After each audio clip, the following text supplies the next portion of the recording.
Mr. Zuckerberg, in his written testimony, made the claim that Facebook is an American company with American values. Do any of the rest of you take a different view? That is to say that your companies don't embrace American values? It's great to see that none of you do. Mr. Pichai, I'm worried about Google's market power, how it concentrates that power, and then ultimately how it wields it. Project Maven was a collaboration between Google and the Department of Defense that Google pulled out of, citing ethical concerns, and you made the decision to pull out of that joint venture following receipt of a letter from thousands of your employees saying that Google should not be in the business of war. My question, Mr. Pichai, is did you weigh the input from your employees when making the decision to abandon that project with the United States military? Congressman, thanks for your concern. As I said earlier, we're deeply committed to supporting the military and the U.S. government. We have undertaken several projects since then. We do take our employees' input into account, but it's one input. We make decisions based on a variety of factors.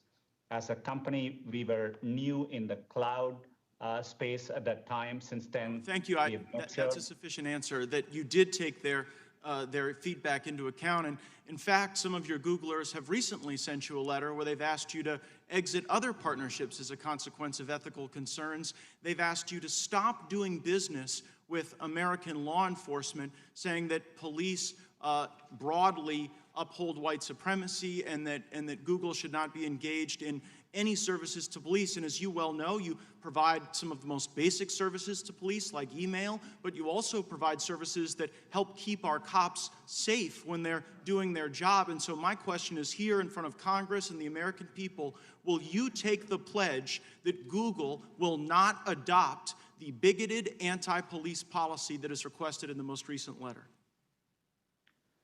Congressman, we have a long track record of working with law enforcement when it is supported by due process and the law. We push back against overbroad requests. We are transparent about the requests we get, but we have a long history of following the law and cooperating with law enforcement. I understand the history. I'm asking about the future. To the law enforcement that are watching today, can they rest assured that under your leadership, Google will not adopt these bigoted anti-police policies? Congressman, we are committed to continuing to work with law enforcement in a way that's consistent with law and due processes in the U.S. Well, I greatly appreciate that, and I know that will be very comforting to the police who utilize your services.